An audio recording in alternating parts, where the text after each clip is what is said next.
Bonjour Ingrid, comment tu vas? Bonjour, très bien, je te remercie.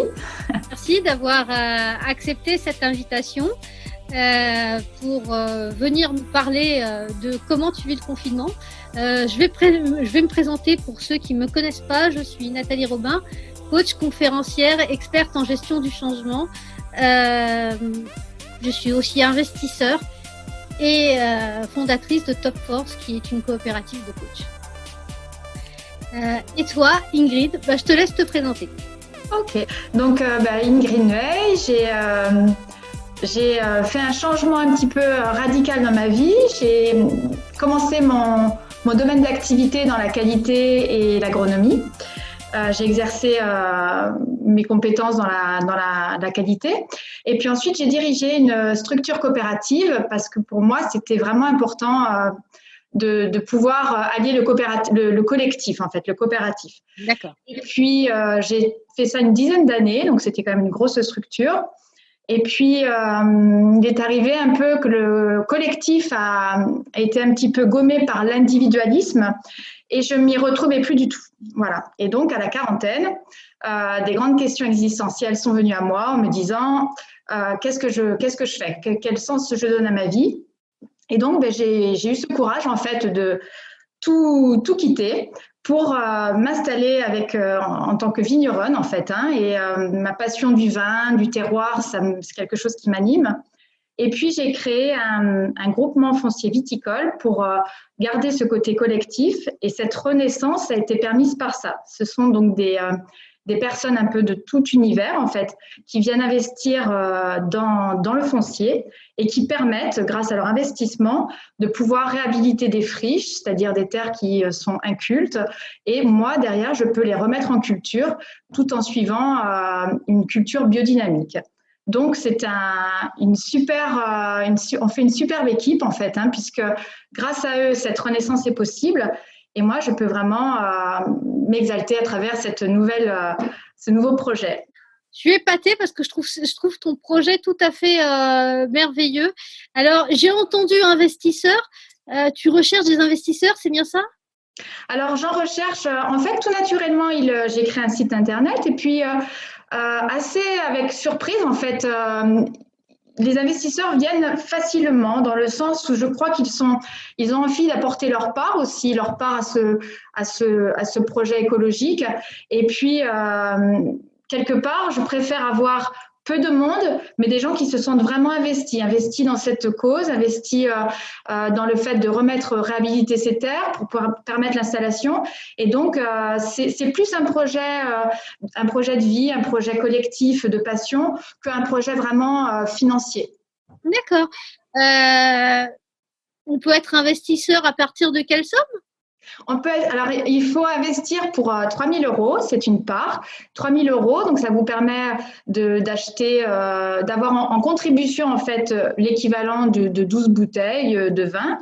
Dans le Ventoux, car je suis située dans l'appellation Ventoux, qui est mon appellation de cœur. Et donc, ça leur permet également de pouvoir participer à des assemblées générales, de venir sur les vignes. J'ai des associés qui sont venus faire les vendanges. Donc, ça, c'était un chouette moment. Et puis, de participer aux dégustations ensuite.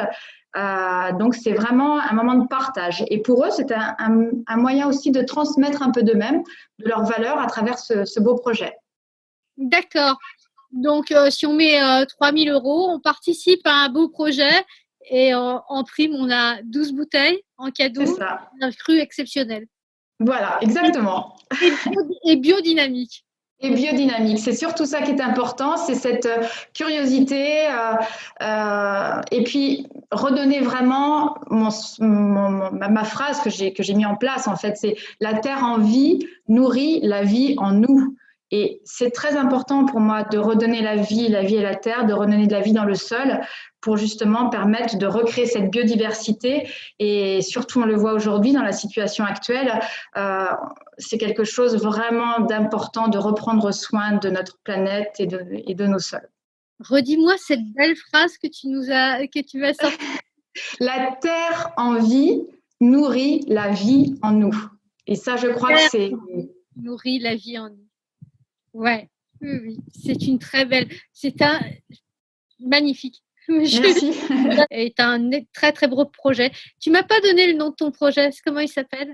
Alors, c'est le domaine Pur Viti. Pur pour la pureté, Viti, c'est tout ce qui a trait à la vigne, au Viti, en fait. Donc, c'est Pur Viti.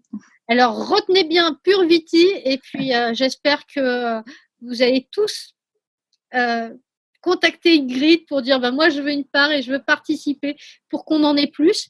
Est-ce que tu rencontres éventuellement d'autres jeunes agriculteurs ou personnes qui pourraient développer ton concept, mais sur des vergers, autres que la viticulture? T'as déjà eu l'idée de ça ou... C'est vrai que moi, ce qui m'anime, c'est vraiment la vigne et le vin, en fait. Hein. Donc, c'est de pouvoir travailler le raisin pour ensuite voir naître, c'est une sorte de gestation, voir naître le vin, en fait. Et donc, c'est un ensemble. Après, c'est vrai que sur des produits, moi, je vais moins y trouver sur des vergers, etc. Mais c'est évident que ça serait une très belle chose. Voilà, ça permettrait pour des jeunes qui n'ont pas forcément les moyens et surtout dans des situations où ça demande beaucoup d'investissement à l'installation. C'est un moyen très solidaire, c'est une belle façon voilà, de pouvoir installer un jeune et de recréer cette économie locale. Donc oui, je pense que ce système est transposable absolument, oui. Donc je pense qu'il y a peut-être une idée à communiquer sur ce système pour faire des émules et pour qu'on ait de la vie qui revienne dans nos campagnes avec des vergers parce qu'on va avoir de plus en plus besoin de fruits. On s'aperçoit aujourd'hui de l'importance de vivre local et vrai. de produire local. Et on est un pays de fruits. Absolument. Et c'est vrai que c'est bien de pouvoir chacun comme ça redonner un peu du sens aussi à se dire on a notre part de responsabilité. Si on en est là aujourd'hui, je pense qu'on est tous acteurs de ce qui se passe. Mais voilà, si tout le monde peut agir un petit peu comme ça, c'est juste formidable. Et, j'y crois. Alors, on va se projeter. Quand est-ce que tu vois la sortie du confinement? Et pour toi, qu'est-ce qui va changer dans le monde d'après le confinement? Alors, j'ai un peu réfléchi à cette question et je me suis inspirée. D'ailleurs, je me permets de prendre cette petite note puisqu'elle n'est pas de moi. Et c'est vrai que, comme dirait Hubert Reeves, qui est un astrophysicien, ça va être un peu comme un examen de passage. Voilà. Moi, je vois cette sortie de confinement comme un examen de passage. Ce n'est pas de moi, mais je trouve ça absolument fabuleux de dire cela. Dans le sens où si on arrive en fait un petit peu à comprendre qu'il faut réellement changer le système, on peut s'en sortir. On a l'intelligence, on a souvent l'intelligence, mais si c'est pour faire l'intelligence, pour fabriquer des armes ou pour mettre du chimique sur le sol, je ne crois pas que cette intelligence nous nourrisse réellement. Par contre, si on y associe derrière l'intelligence de cœur, l'intelligence d'amour et essayer de repenser tout ça, je pense qu'on peut en sortir vraiment plus fort, vraiment plus fort. Mais pour cela, ça va demander quand même de travailler sur notre résilience, de travailler sur un nouveau fonctionnement, de vivre différemment. Et c'est sûr que ce n'est pas évident de s'adapter, de repenser complètement les choses. Maintenant, j'ai l'espoir que, voilà, on a souvent, très, très probablement, ne pas voulu voir. Hein. On était un peu dans l'aveuglement et peut-être ce virus aussi nous permet un peu d'ouvrir les yeux, en fait, tout simplement. Et c'est une belle façon voilà, peut-être de repenser le monde, en fait, tout simplement. Parce que si on continue comme ça, dans tous les cas, on va droit dans le mur, malheureusement. Il faut quand même être conscient que le réchauffement climatique, on a déjà pris 1,5 degré. Dans le siècle à venir, si on ne change pas les choses, on va prendre 5 à 7 degrés. Ce qui fait qu'il y aura des territoires qui ne seront même plus habitables. Il va y avoir des migrations qui vont devoir se faire. Ça va très probablement entraîner des guerres. Ça va entraîner... Donc, il faut agir, il faut réellement agir. Et ça, pour moi, c'est essentiel. Je suis complètement d'accord avec toi. Et au niveau nature, il faut savoir qu'il y a une information, et c'est peut-être pour ça qu'on est responsable de ça. L'année dernière, on a perdu 64% de la biodiversité. Absolument. 64% de la biodiversité a disparu dans les 10 dernières années. Eh ben, quand on détruit la biodiversité, quand on détruit l'équilibre, on s'étonne après qu'on se retrouve dans un système de déséquilibre. Et je suis d'accord avec toi qu'il va falloir repenser notre société. Et le très grand espoir, c'est que pour la première fois, l'humanité tout entière a mis la valeur santé, ou presque l'humanité tout entière, mais a mis la valeur santé avant la valeur économie, avant la valeur argent. On a des coopérations fabuleuses et des imaginations pour sortir, nous évader du confinement à travers les réseaux sociaux, moi qui des fois me font venir des larmes aux yeux tellement la coopération et très bel espoir de coopération. Et tu le dis, retour à la nature, retour à cette nature, respect du vivant. C'est ça. Qu'on respecte le vivant, qu'on respecte l'harmonie du vivant. J'ai Idriss Aberkan qui est quelqu'un qui m'inspire beaucoup et qui est un de mes mentors, qui parle d'économie de la connaissance, c'est-à-dire de s'inspirer de la nature pour créer notre économie et respecter le vivant, ce qui pourrait nous amener et je souhaite que le monde soit comme ça, à créer quelque chose qui s'appelle zéro déchet, parce que si on copie la nature, on se rend compte que la nature ne crée pas de déchets, elle crée des ressources. Absolument. Et qui travaille pour vous et ne vous demande rien. Quand on voit ces petits vers de terre qui font un travail incroyable dans la terre, avec tout ce brassage de la terre, qui travaille jour et nuit, c'est formidable, quoi. Et donc, c'est ça qu'il faut préserver. Voilà. Bon, c'est l'avenir. Et on souhaite de tout notre cœur que moi, j'ai un petit-fils, toi, tu as tes enfants. Moi, j'ai un petit-fils qui a tout juste 18 mois. Et l'un de mes vœux les plus chers au monde, c'est que quand il sera adulte, et qu'il aura lui-même un enfant, que son enfant lui dise « Papa, c'était quoi un déchet ?»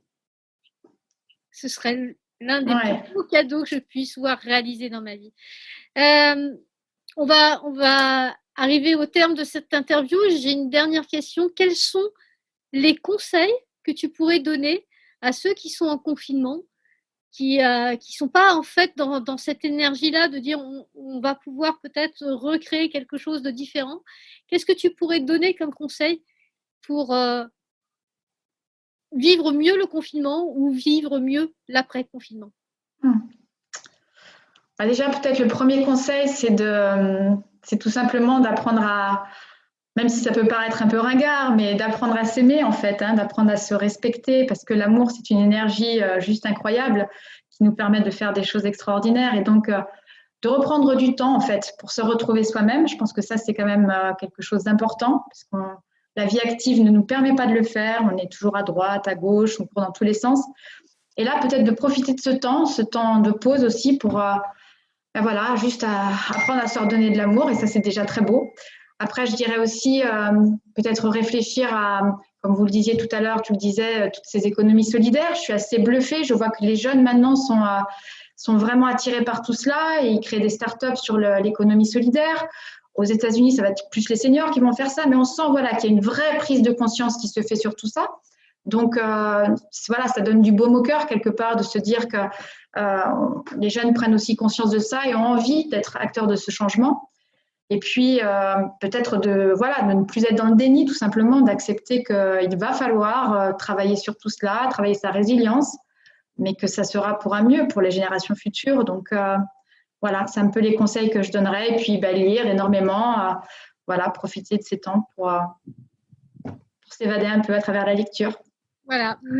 Moi, je dirais quelque chose, abandonner Netflix, arrêter la télé, arrêter les informations. C'est ça. Apprenez aller voir des choses. Par exemple, on a parlé des colibris, allez voir l'université des colibris. Si vous êtes intéressé par les habitats collectifs, les écoles, on les appelle comment? Les écoles différentes, modernes. Voilà, Montessori et choses comme ça. Allez à la recherche de ce monde nouveau que vous voulez, parce que il y a Gandhi qui nous disait soyez le changement que vous voulez dans le monde.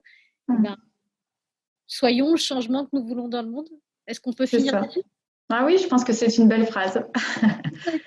Ben, je te remercie infiniment pour Merci beaucoup. cette interview, le temps que tu m'as consacré. Et je te dis à très bientôt. Merci Et beaucoup. j'espère que on se reverra bientôt pour que tu nous racontes tes aventures. Ok, Merci à sans toi. problème. Merci, au revoir.